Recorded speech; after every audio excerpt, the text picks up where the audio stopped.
We think you should know that Imperfect Heroes podcast is a production of Little Hearts Academy USA. Welcome, heroes and heroines, to episode 132 of Imperfect Heroes, Insights into Parenting, the perfect podcast for imperfect parents looking to find joy in their experience of raising children in an imperfect world. And I'm your host, DJ Stutz.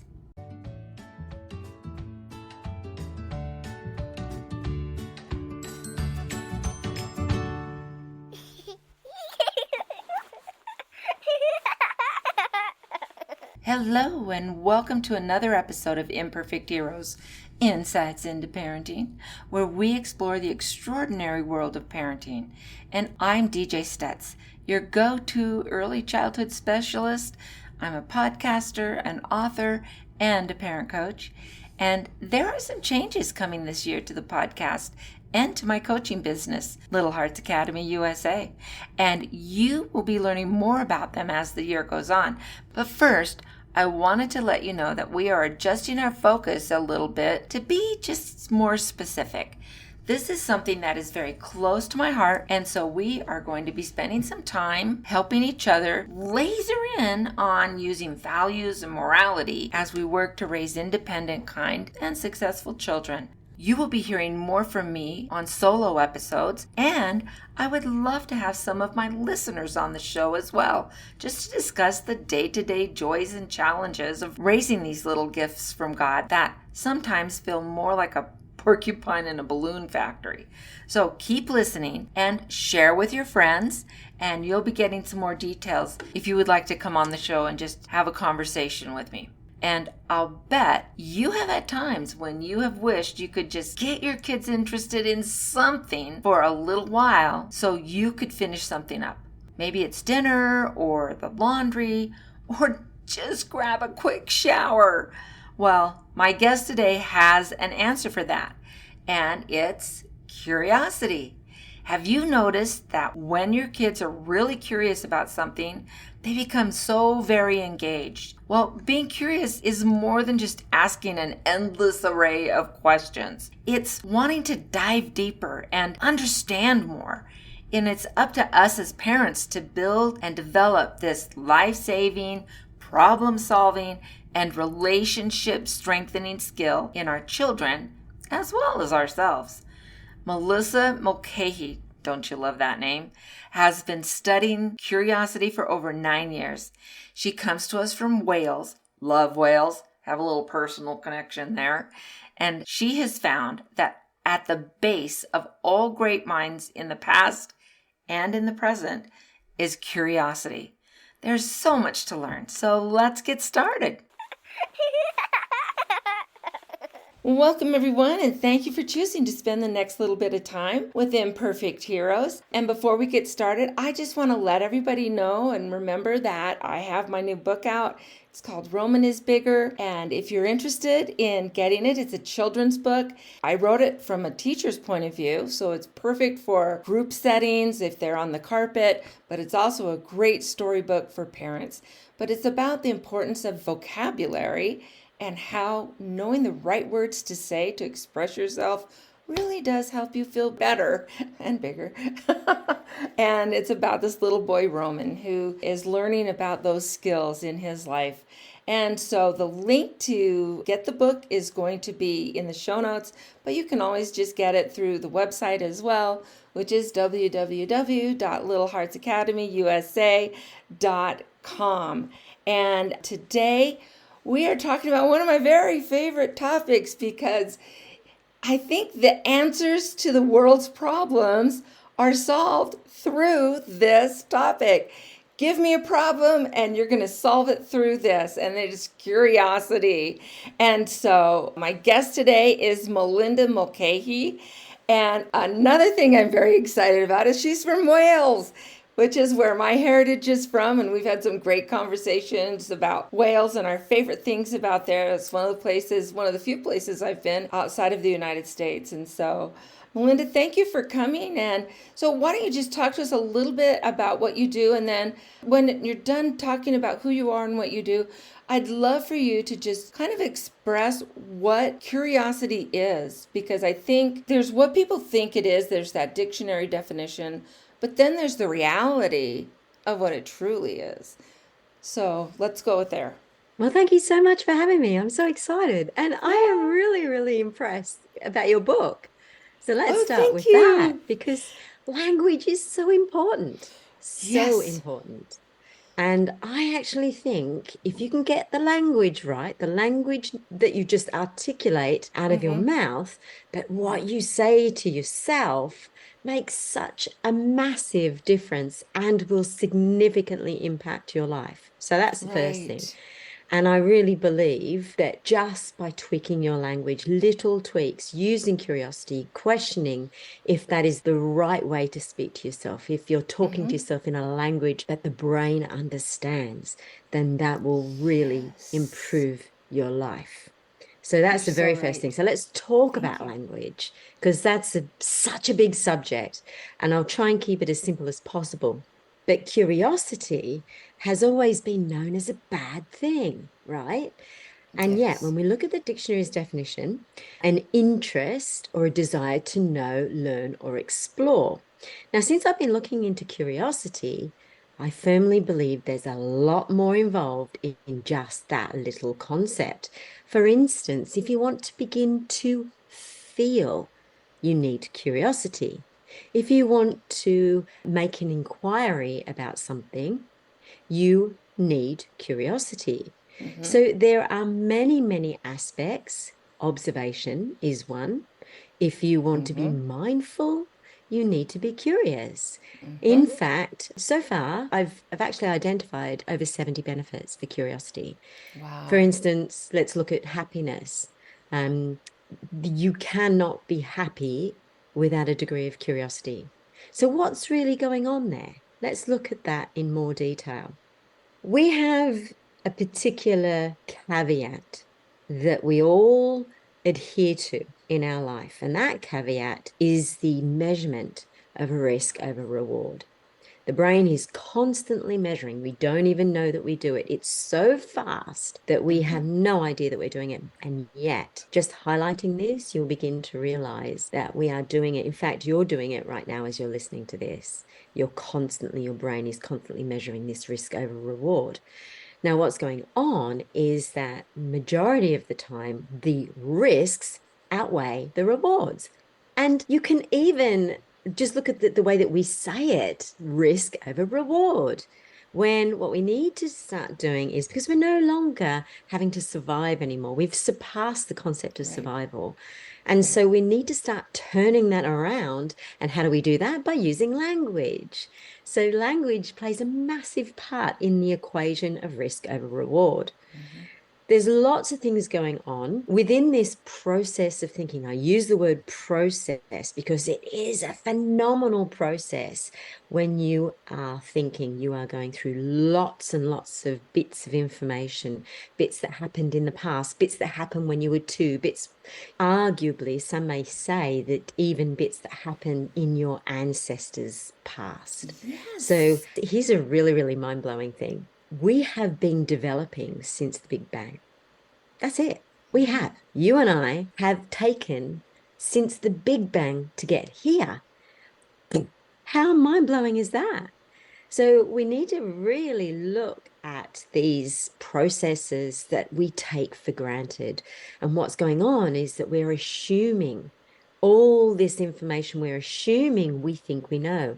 And yet we weren't really taught how to think, how to measure this risk over reward when we were children. In school, we were taught how to add up, we were taught how to read and how to write, but we weren't taught the most fundamental mechanism, which is how we think. And it's a big, big process. And of course, it involves your language center. So it's becoming aware, slowing down this, because it is a massive process. I call it the brain battle equation because we're constantly battling against not just our own brain. We're also battling against what's going on in the body as well. And so it's about taking that process, really slowing it down, and then pulling it apart so that we can see what's going on, so that we can start to think in more effective ways. We can start to use our language center as it's intended, because of course we weren't taught how to think. And what's going on is that we can now begin to use our evolutionary design as it was intended. We don't need to suffer anymore. We can start to look at growth and improvement because, of course, in the equation of just survival, there is always improvement. Every time you've survived something, there's always learning, there's always adaptation and improvement for the future. So it's how can we utilize that process in a way that benefits us, that makes us grow and develop in more positive ways. So I hope that kind of answers the question of how curiosity is significantly involved in the whole process of everything we think, feel, and do. Yeah. And I love how you were bringing up just how being curious about how we feel and thinking and using language to that. So instead of thinking, I'm mad, it's like, am I really mad? Or am I more angry? Or am I furious? Mad may not cover it. And what am I responding to? Yes. What am I responding to? Is this true? Yeah. Is this real? Or is this just me reacting because actually someone triggered me? And then why did that happen? Yeah. So I remember talking to my grandson, my youngest grandson, who is currently 4, and he has a sister who is 7. And we were visiting, and they were getting ready for school, and he was just having this total meltdown. He was furious, and I was watching because his mom was tending to a need that his sister had, and I could see from just sitting back and watching that he felt like he wasn't being heard. Yeah. And mom really did need to tend to his sister's need at the moment. That was an important thing. And so I pulled him over and I'm like, Lachlan, I'm wondering. I said, how are you feeling? And he's like, I'm just, he just didn't even have words. He's so mad like a 4-year-old would be, right? Cute. And The I kids said, are so cute. aren't they adorable? Oh, and especially They when are. they're your grandkids, they're just even more Yeah. adorable. But I said, I'm wondering if you're mad because your mom is talking to Amara and you want her to talk to you. And he thought for a minute, he goes, yes, that's why I'm mad. Yeah. But once we could identify it and put some words to it, he could calm down. Yeah. Now, see, what you just did there is a couple of things. You diverted his attention. That's the first thing. Yes. So one of the elements of disrupting kids' thought processes immediately through curiosity by asking that question. I firmly believe one of the best ways to interrupt, doesn't matter if it's a child or an adult. I've used this time and time again. The best way to dissolve a situation is I'm curious or I wonder about. And the reason why is that immediately diffuses the situation because, first of all, you're suggesting that you're listening to them. So they begin to feel like I'm being heard, and that is a phenomenal human need. Everybody wants to be heard, everybody. And so just by triggering that, you are able to then immediately diffuse that situation. The fact that you've used I wonder or I'm curious to either words. Curiosity is very similar to wonderment. In fact, I believe that curiosity is the mechanism that triggers wonderment, but it's the language either way. It's great. And that diffuses any situation. I used to use it on my daughter, or she would have a force 9 temper tantrum. And the only way to handle it is go, oh, wow, I wonder about this. And her brain would go, boop, and she'd be diverted away. And that was the only way I could get her to calm down, because kids at that age don't have the language development yet. They're unable to identify what's really going on. So that was a great thing that you did. Fabulous. I love it. Oh, well, thank you. And I mean, it makes them feel special. Being heard makes does. people feel special. This is not just for kids, this is for teenagers as well. Exactly. I've got 2 teenage kids now, and it's like, hey, I wonder about this, or wonder about that, or I'm curious. I always start that question with a curious. And then once he's calmed down enough, then you can say, what was it you wanted to talk to Mom about? Yeah. And then he's able to, because he's calmed down enough, he's able to, oh, well, it was this. And then I can help in a little more than I would have before. And 2, I think it's being able to look at someone, like when a child comes home from school and says, Joey is so bad. He was being mean to so-and-so, and he doesn't share, and he doesn't. And so instead of saying, oh yeah, Joey's just a bad kid, stay away from him, right? Instead of that, coming up with that I wonder question, really, I wonder why that is happening with Joey. Wow. Or maybe you could say, well, I wonder what you could learn from Joey's behavior. Yeah. There's a ton of wonder questions that you could come up with that would then help your child to become more socially adept in managing conflict. So let's look at what happens when we ask these questions, because you've just brought me to a really interesting concept that very, very few people know. Because when you're in curiosity, the minute that you ask that question, first of all, your curiosity is the mechanism that triggers the question. And I'll pull apart the actual concept of curiosity in a minute. But first, I just want to say that when you are in curiosity, when you are using that energy, because it's an energy state first and foremost, what happens is that you down-regulate your stress hormones. So immediately the stress comes down. It's proven to downregulate stress hormones.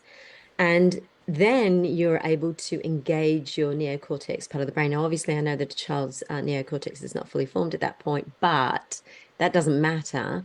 You're still bringing the stress levels down, and you're still engaging the conscious part of the brain to start thinking more effectively.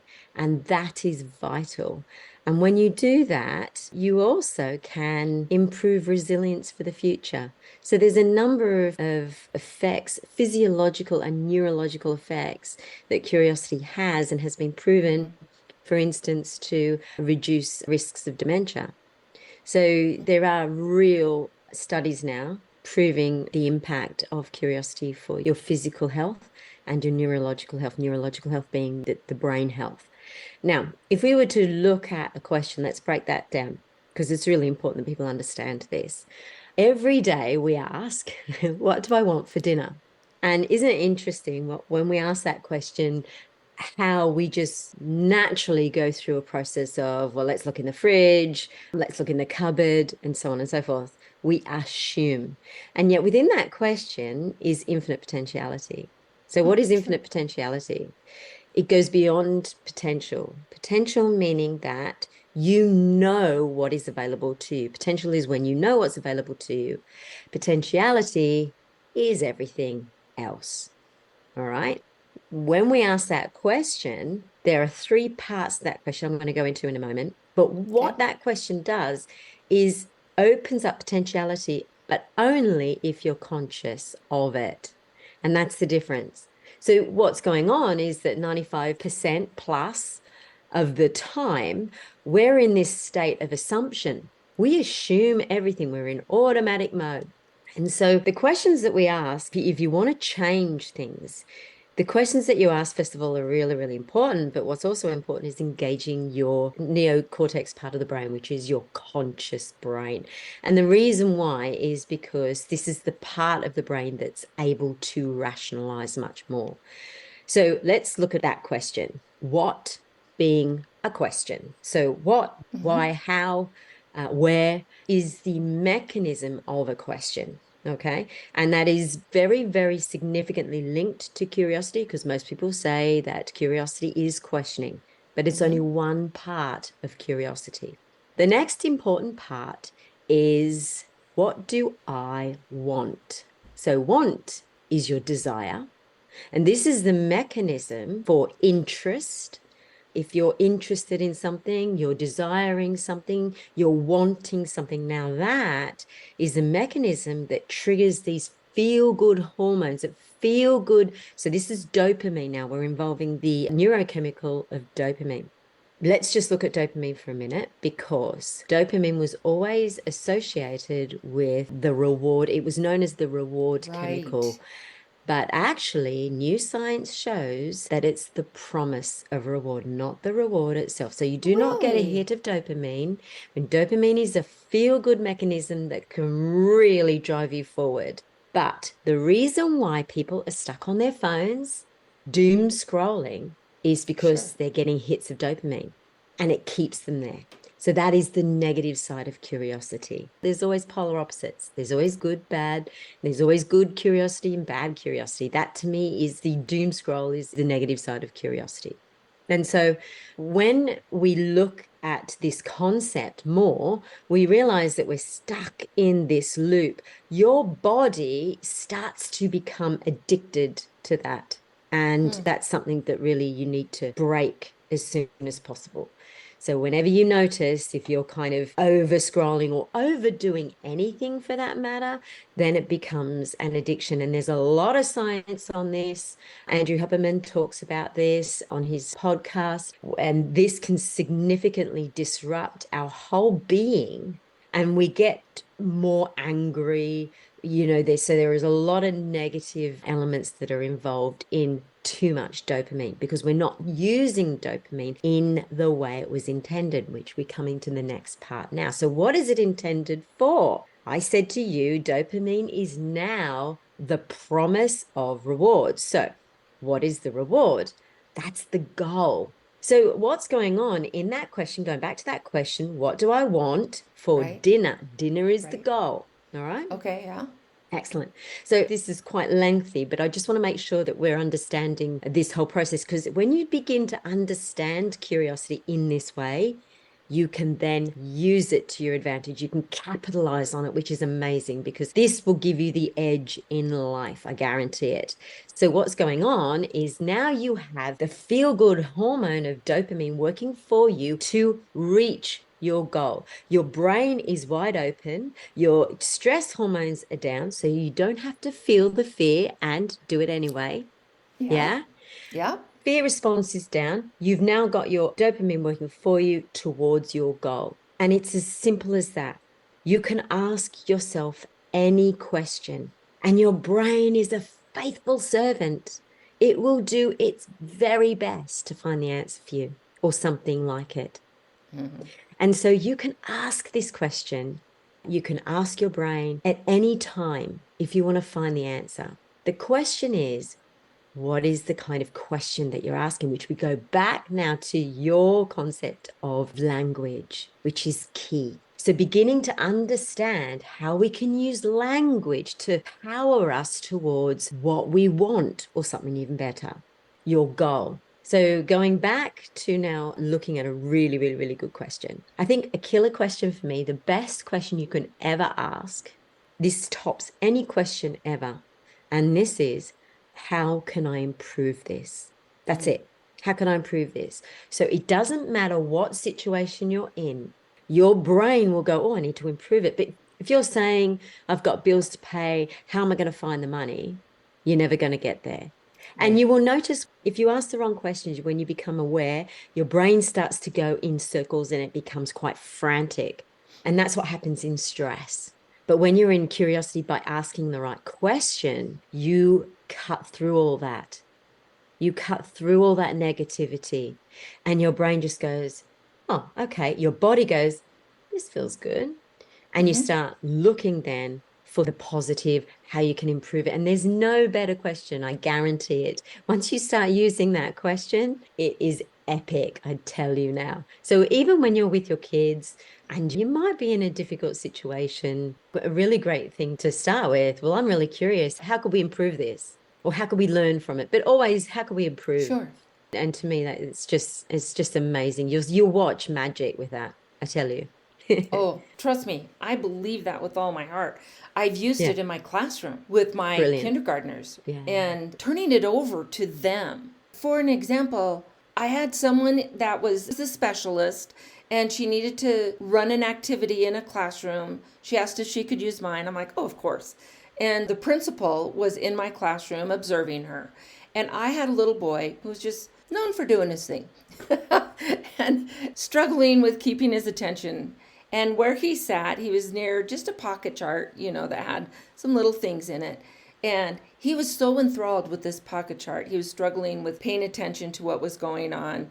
And he was drawing attention from the other kids, too. And I had been sitting by the principal, but I got up, went over, sat by him, and I was like, hey, buddy, it looks like you're having trouble paying attention sitting here. And he just kind of looked at me. And I said, do you think you could find another place to sit where you can pay attention to Miss Katie? And he thought for a minute, he goes, yeah.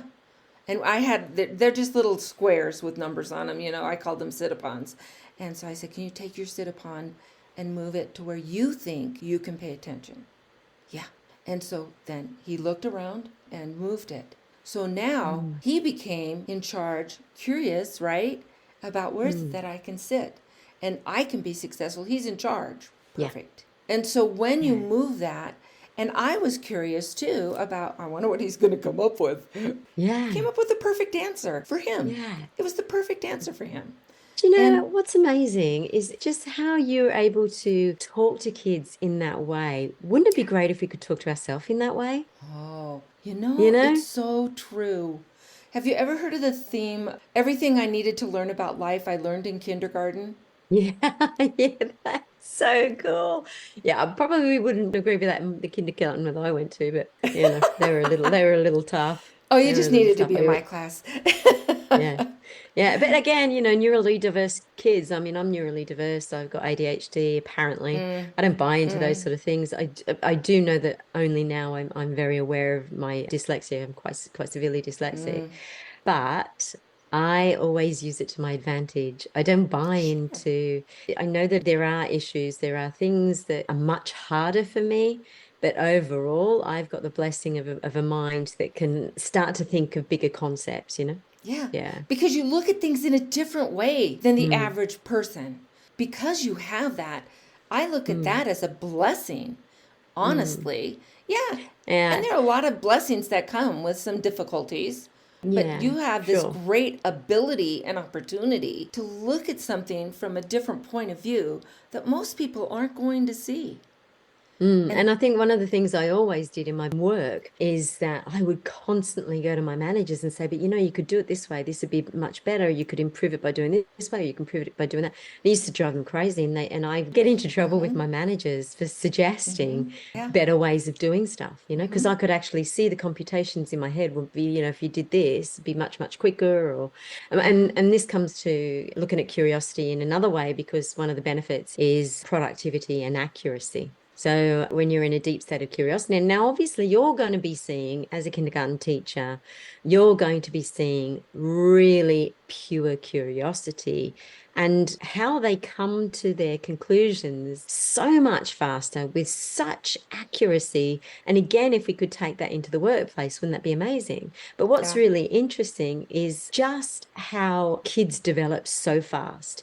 And there's been a lot of talk about the reason why kids learn so much is because they're in a trance state, they're in theta brainwave state, and alpha when they're between 0 and 7. But nobody is giving any credit to curiosity, which is the fundamental building block of humans. So it's kind of like, oh, hello, is anybody seeing curiosity? No, it's just because everyone's in a theta state. Well, but it does go to show that when you are in deep curiosity, you come to conclusions, you find answers much faster than you would. And in fact, I remember somebody, he was a very famous entrepreneur I was listening to. It was a Clubhouse chat. And the funniest thing was when he was talking to me, I think it was with NASA, something to do with NASA. And I was on the chat there. And one of the things he said is, if you've got a problem to solve, give it to a child. Now, isn't that amazing? So true. Yeah, So true. I know. And the Yes. reason why is because they're so curious. Yeah. So again, this what curiosity does is it gets rid of all your biases. We need to Mm-hmm. stop assuming. We need to stop assuming we know stuff and we need to think again. I Mm-hmm. continually talk about thinking again. Like we said earlier, ask the question, is this true? If something's bothering you, is this true? What's going on, first of all, because you need to know something, you need to be Mm-hmm. aware of something. So, therefore, curiosity is intrinsic to emotional intelligence, the ability to self regulate. And again, it all goes back to curiosity. In fact, I firmly believe now, after studying it for about 4 or 5 years, and I've been obsessively studying it because I don't belong to any university. In fact, never even went to university. So my findings are purely from me being really curious. When I got to a Ah. point in my life and I was like, what is this? And I pulled it apart. I became curious about curiosity and I became quite obsessed with it, to be honest with you. But what I decided to do was really investigate it from a point of view that I don't have anything to prove other than helping myself. Whereas if you look at academia, again, they're biased because they've got something to prove. And again, this goes back to ego. Whereas when you're Mm-hmm. in curiosity, there's a guy called Stephen Kotler who talks about flow. The only way to get into flow, the only way to learn more effectively, and that would be Jim Quick, they all say you got to be curious. So what all I'm trying to do is I'm just trying to blow up, well, if curiosity is always there at the basis of the science, blow it up. Well, Yeah. surely we should be understanding it. We should be aware of it. We should be conscious of it so that we can then capitalize on it. We can use it to our advantage. And when we do, Harvard Business School talks about, well, they've determined that curiosity is the number one success trait to Yeah. have. Yeah. Yeah. So if it's always there and it's coming up all the time, why aren't we conscious of it? Why aren't we talking about it? Right. Right. Mm. Well, in fact, my dad was a world renowned professor of electrochemical engineering. And Yes. I'm like, okay, Dad, whatever. But he was into that research on cold fusion that was going on about Oh, 30 wow. years ago. And I Yeah. remember talking to him and saying, Dad, I mean, really, what are the odds that this is going to work? And he said, oh, it's about 80% that it won't. And I'm like, so why are you bothering? He says, because there's that 20%. And I'm curious as to his Yeah. curiosity was always there. He taught at UCLA for years. He got his doctorate at Berkeley and taught at UCLA. And then after I got married, he moved over to Brigham Young University. But he had people who came from all over the world just to study under him. And he always had at least 3 labs going with different experiments and doing things. But curiosity was definitely part of him. And Mm. even with it only having a 20% chance of success, well, let's see what happens and try all these different Yeah, but things. there's a chance. There's a Yeah, chance. you're saying there's a chance, right? There's a chance. And And that's going to be enough to trigger your curiosity. And interestingly enough, exactly. Warren Buffett, he attributes his entire success. In fact, a lot of high achievers attribute their success to curiosity. And what's interesting, what he says, is that curiosity is the mechanism that keeps you going. And that's exactly what your father is Yes, just, absolutely. what he was able to do, because it continually drives you forward to wanting to know, to want to know, to want to know. So there's a phenomenon called the Zeigarnik, I think that's how you say it, effect. And that is this wanting to bridge the gap of knowledge. And that's what drives. So I do believe that curiosity is how we fall in love. That someone piques our interest and it's like, oh, I want to learn more about that person, Yes. And you take the Yes. time, you invest the time into watching them and seeing how they react to how do they get mad. That's a good thing to know. And how do they react when they're around kiddos if you want to have a family? And how do they react when they're around their family? And you're bringing in all this data because you're curious about them. And then that's how you eventually fall in love. It's all based on curiosity. Yeah. And of course, it absolutely makes the other person feel really good. And when Yeah. they feel good, I've seen this so many times. It's unbelievable. I've seen how it works. And it's magic when it works, when there's that beautiful flow between the two people.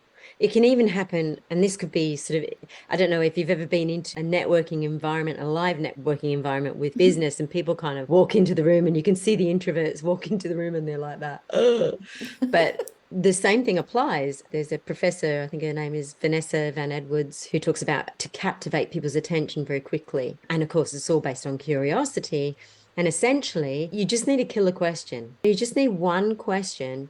And as long as that question makes them feel good and feel comfortable, and when you ask the right question in the right way with curiosity, I make it seem complicated. It's not complicated at all, but you do need that curiosity. And when you show, because as I said, it's an energy state. So when you're showing that you're really curious, like you and I have been having this wonderfully curious conversation back and forth, and you can tell we're both curious about each other, and it's beautiful to see. Because when we start to, I'm engaged with you and you're engaged with me, and it just makes life beautiful. It really, really does. It does. Yeah.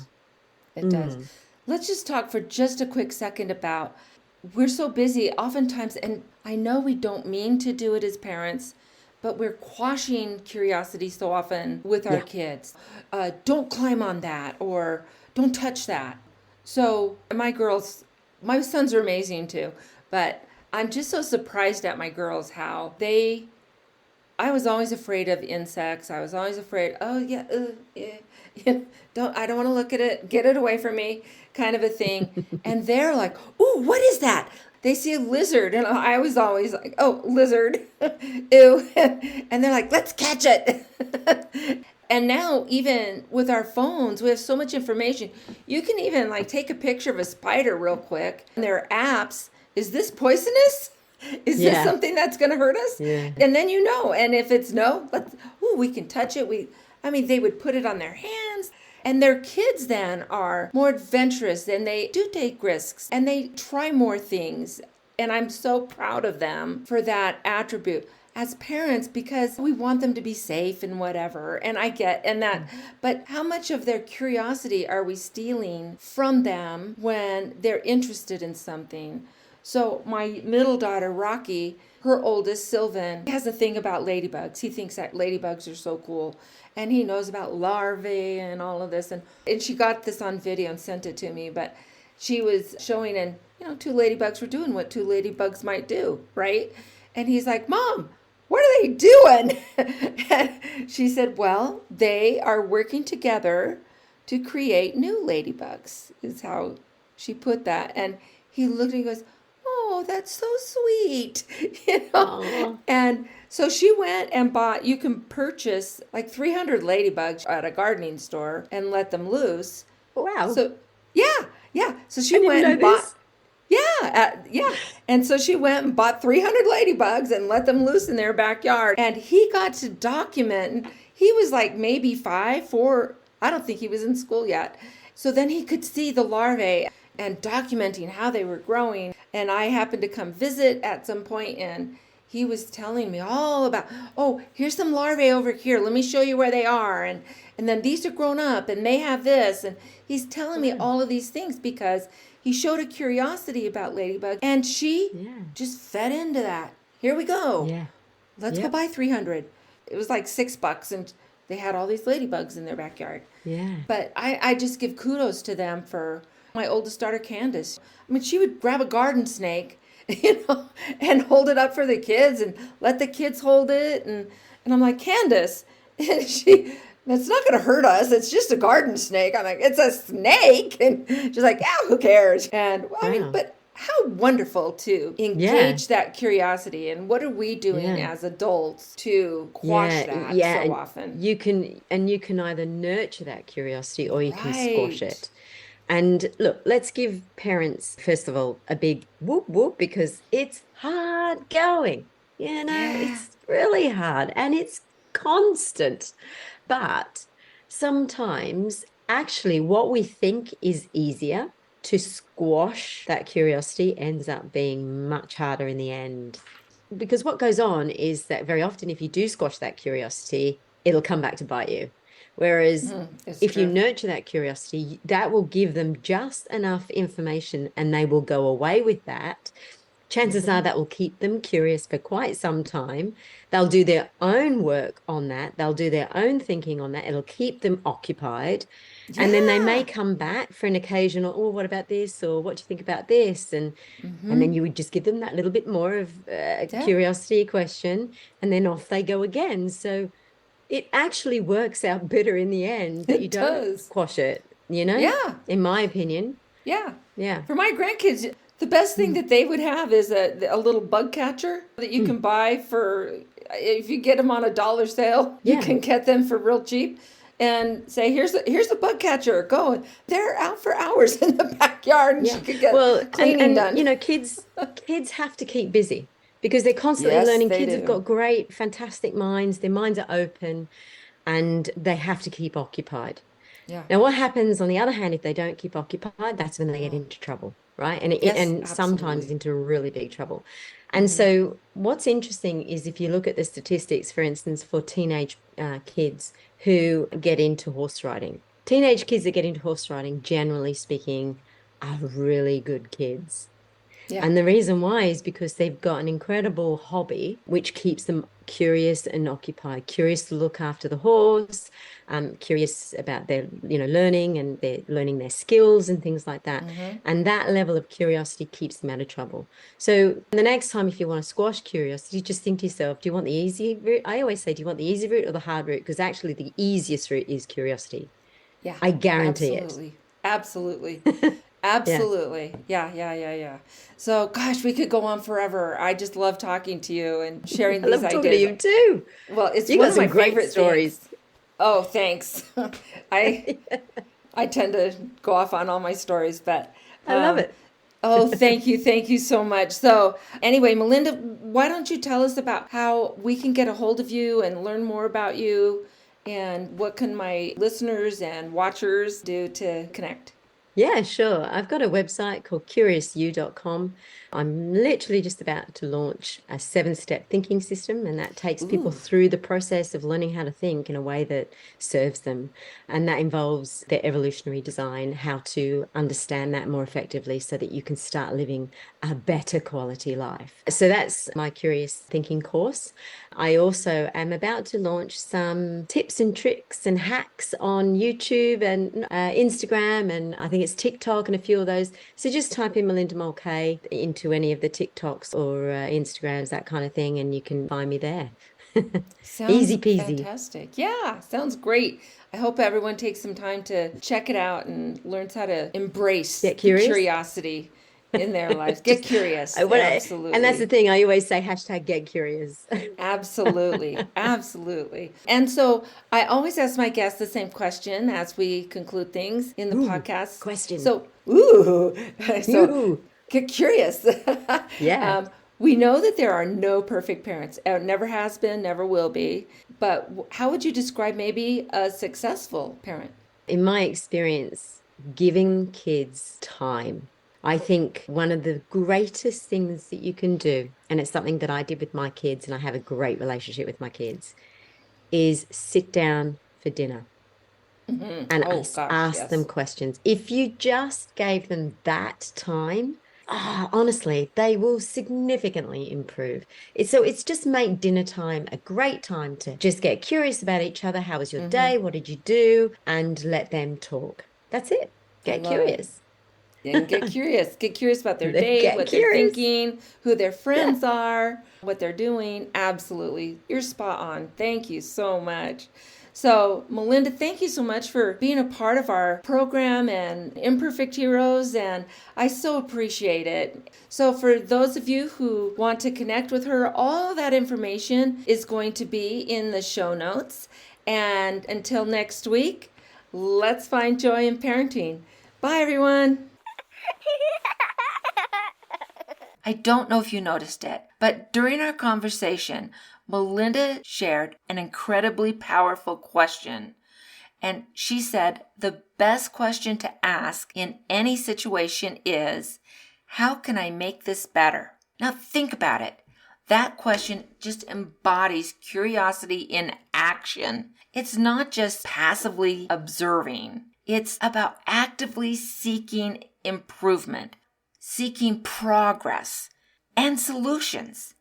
Melinda has a 7-step thinking system that empowers individuals to view situations positively and ask better questions. She helps to unlock infinite potential and find better outcomes. So if you would like to know more about Melinda Mulcahy and what she has to offer, all of her information is where? Yep, in the show notes. And while you are there, just hit the follow button to make sure you are getting in on all of the amazing episodes that we have each week. And if you like what you heard in today's podcast, just be sure to rate and review and tell a friend. It's so easy and it helps us reach more families. And remember, you can always check us out on YouTube and Rumble, and those links are, yep, you guessed, in the show notes. So next week, I am talking with Kaylee Metler. And this year, as we are focusing on teaching our children values and morals, we are looking at getting our children outside and what we can teach there and what they can learn there. So check it out and see. And until next time, let's find joy in parenting.